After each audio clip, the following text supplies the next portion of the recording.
Bob Esponja é talvez um dos desenhos mais conhecidos que já existiu. E eu duvido que alguém nunca tenha assistido nenhum episódio dele na TV, ou pelo menos visto em algum lugar. E eu acho muito legal que o seu criador, o Stephen Hillenburg, era na verdade um biólogo marinho que usava o cartoon para ensinar as crianças essa ciência. E quem diria que isso se tornaria um desenho extremamente maluco e surrealista, cheio de histórias improváveis e exageradas. E ainda mais, quem diria que tudo isso poderia existir uma cronologia? Apesar da maluquice dele, sem continuidade e cada episódio ser um episódio, existe sim uma história por trás do desenho que eu vou contar hoje aqui para vocês. Só que infelizmente o Stephen faleceu em 2018, então eu vou levar mais em consideração as coisas que ele criou, porque depois tiveram alguns filmes e algumas coisas que não seguem tanto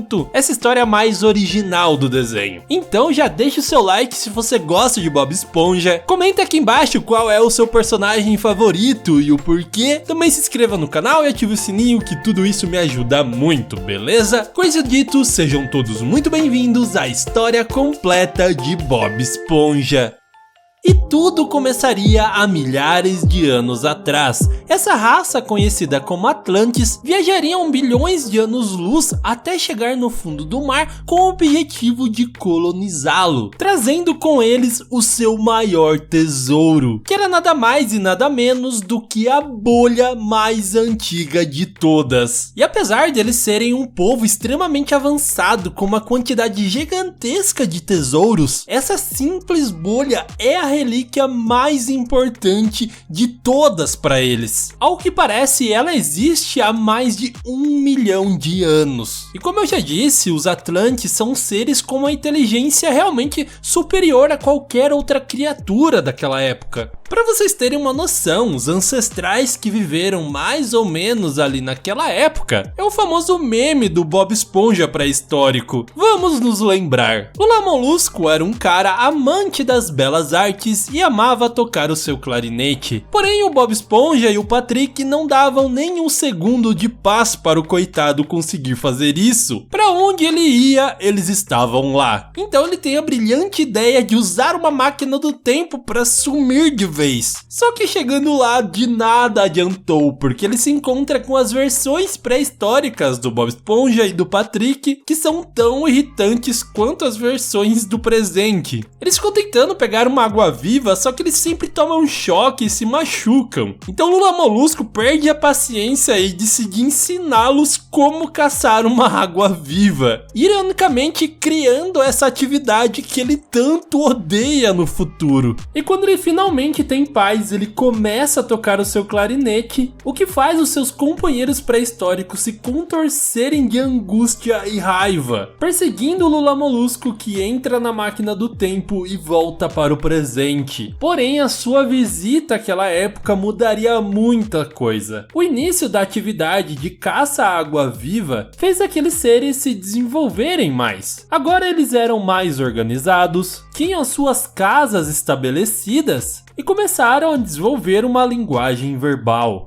Bob Esponja!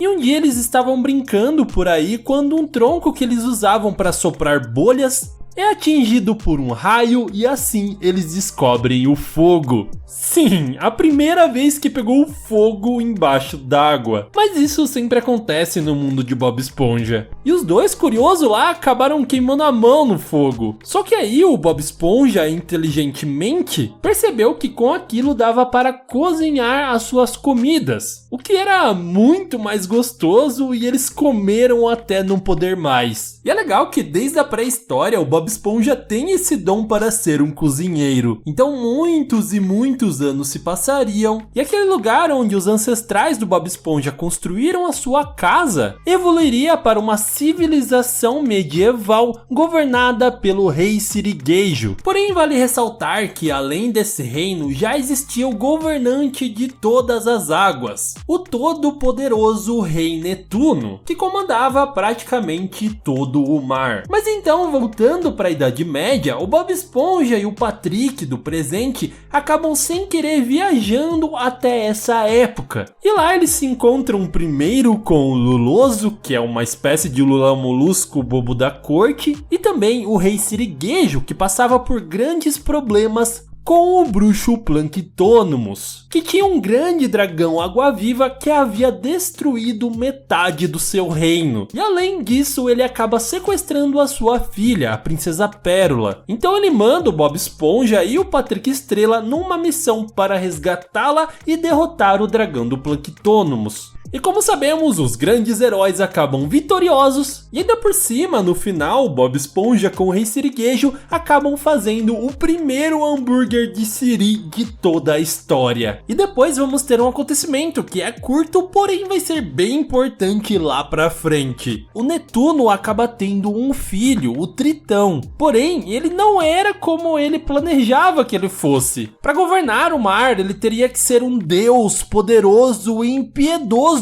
que sabia da sua divindade e era extremamente superior a qualquer outro ser. Porém, o seu filho não era assim. Ele estava cada vez mais fascinado pelo mundo dos mortais. E assim ele cresceu, virou um adolescente. Inclusive, um dia, estudando química, ele acaba criando uma poção que praticamente curaria todas as doenças dos mortais. E o Netuno não sabia mais o que fazer. O seu filho tinha se transformado em um hippie e amava os mortais enquanto ele devia botar medo neles. Então a solução que ele teve foi simplesmente prender o seu filho dentro de uma jaula até que ele aceitasse o seu destino de ser um deus todo-poderoso que iria tomar o lugar do seu pai um dia. Inclusive também é um tempo depois que a família Netuno acaba governando e ganhando o poder da Fenda do Biquíni. Porém, na época do Velho Oeste, ela se chamava Garganta do Biquíni. Isso até ela ser tomada pelo terrível Plankton Olho Morto. Dessa forma, ela ficou conhecida como Garganta do Olho Morto. Ele que chegou na cidade tocando terror, acabando com todos os xerifes e roubando dinheiro constantemente de todos os estabelecimentos. Inclusive, um deles era a Cantina Cascuda gerida pelo Siriguejo. E o povo já não sabia mais o que fazer até a chegada do Buck Esponja. Um caipira que chega lá todo inocente e acaba sem querer virando o xerife daquele lugar. E o Olho Morto acaba o encontrando e o desafiando para um clássico duelo de Velho Oeste.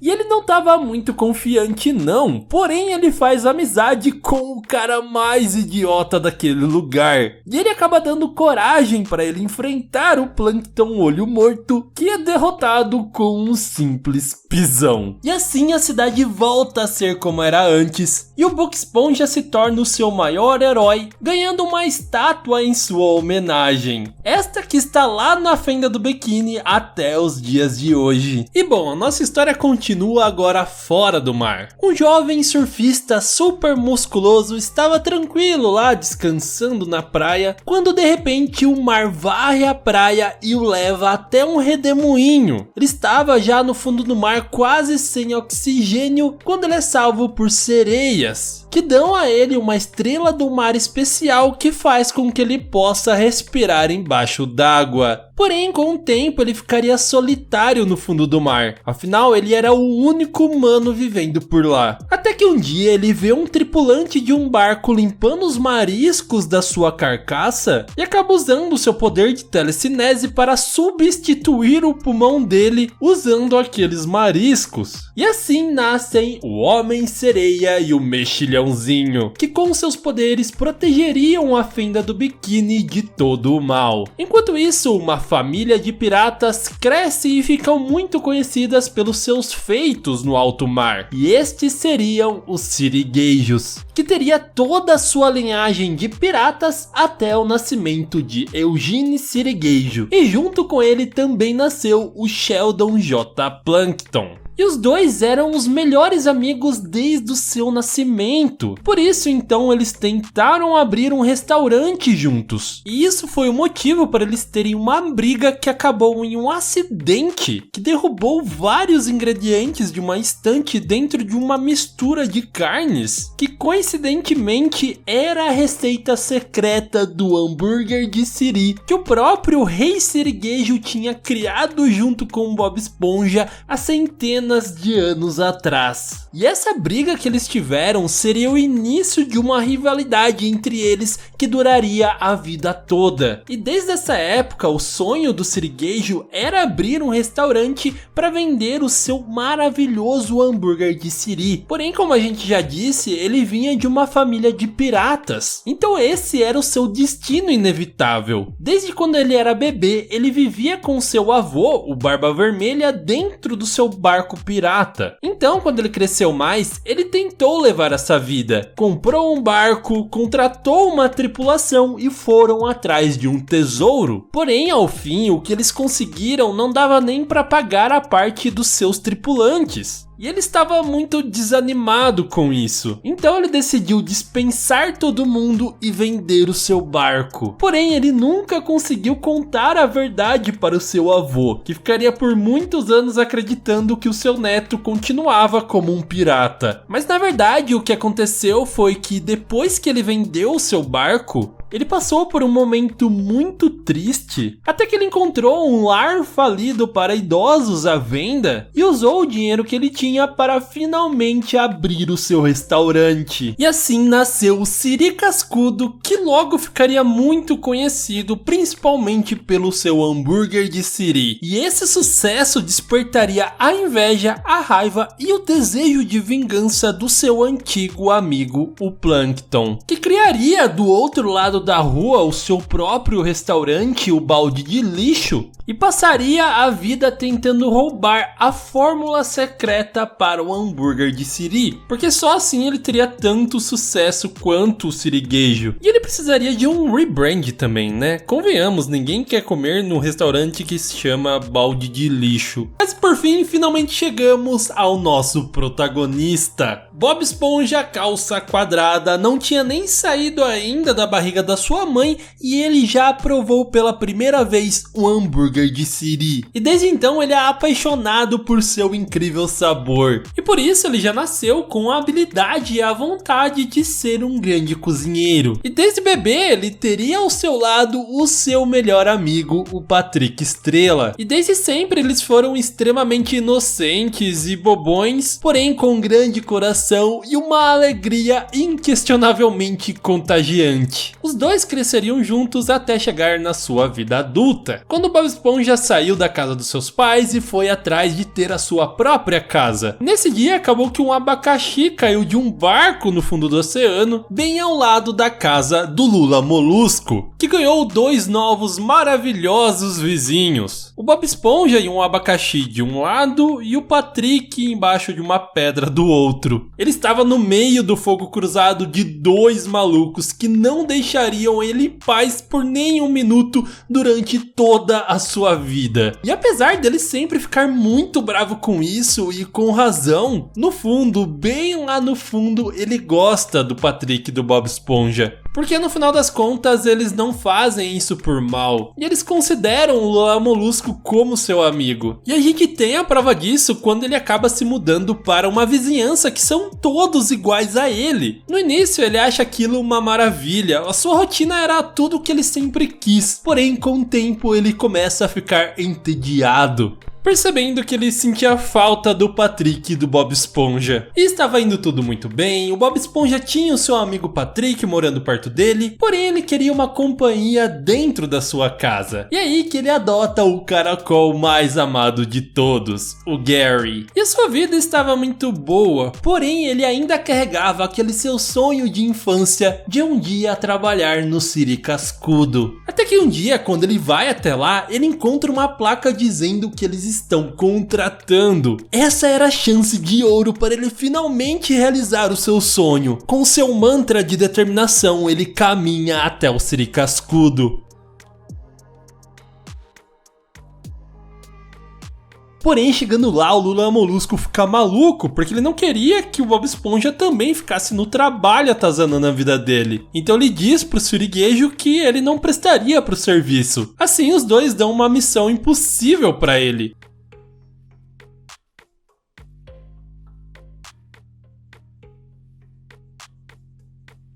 Porém, o que eles não esperavam é que o restaurante seria infestado de enxovas famintas. E por fim, o Bob Esponja aparece com a tal espátula impossível e consegue fazer hambúrguer de siri para todas elas, ganhando uma grande quantidade de dinheiro para o seu siriguejo e assim conseguindo seu emprego no Siri Cascudo, para grande infelicidade do Lula Molusco. E outra coisa muito importante que aconteceu depois foi a chegada da Sandy Bochechas, uma esquilo vinda diretamente do Texas, Estados Unidos. Ela é muito inteligente e foi até o fundo do mar para avançar com os seus estudos científicos, criando um domo de ar ao redor de uma árvore que dava oxigênio para ela. E quando ela não está lá dentro, ela usa seus trajes que parecem de um astronauta. E vale mencionar também que ela é muito durona. O Bob Esponja acaba conhecendo quando ela está sendo perseguida por uma ostra. Ele tenta ajudá-la, mas ela que sai sozinha e dá uma surra na ostra depois ainda. A partir daí, os dois seriam muito amigos, principalmente na arte do karatê.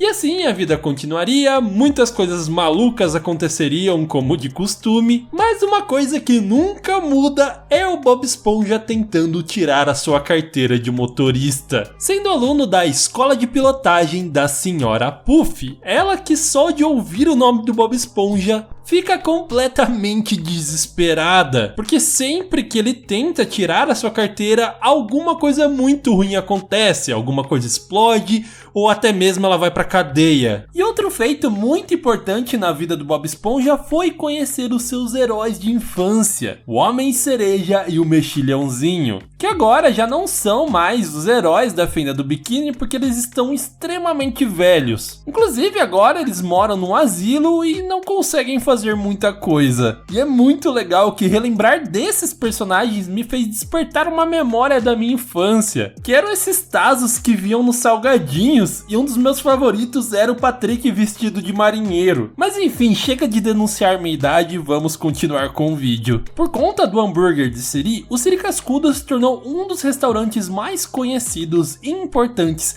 não só da Fenda do Biquíni, como de todo o fundo do mar. Porque o próprio Netuno decidiu que iria fazer o seu aniversário de 5.000 anos lá no Siri Cascudo. Porém, ele não estava nada feliz porque o seu filho Tritão não estava presente. E por isso, Bob Esponja, junto com o Patrick, embarcam em uma aventura para liberar o Tritão da jaula que o seu próprio pai colocou há tantos anos atrás. Só que isso não ia dar muito certo, tava na cara. Ele guardava um grande ressentimento por seu pai ter prendido ele ali, e no momento que ele escapou, ele foi direto para a Fenda do Biquíni para se vingar, destruindo a cidade inteira. Só que por fim, era exatamente isso que o Netuno queria, que o seu filho fosse poderoso e respeitado como um deus. Aqueles meros mortais da Fenda do Biquíni não importavam nada para ele, e o Netuno não voltaria até aquele lugar tão cedo. Porém, quando ele voltar, estamos falando de uma das maiores obras de arte cinematográficas do século XXI, Bob Esponja, o filme. Tudo começa com o seu siriguejo tendo a brilhante ideia de criar o Siri Cascudo 2. E o Bob, que vem trabalhando duro durante muitos e muitos anos, e sendo o empregado do mês durante quase todos eles, ele espera que ele vai ser o gerente daquele novo restaurante. Porém, quando chega lá na hora, o seu siriguejo nomeia o Lula Molusco como gerente, porque ele diz que o Bob Esponja não é maduro o suficiente. E isso deixa ele tão triste que ele vai afogar as suas mágoas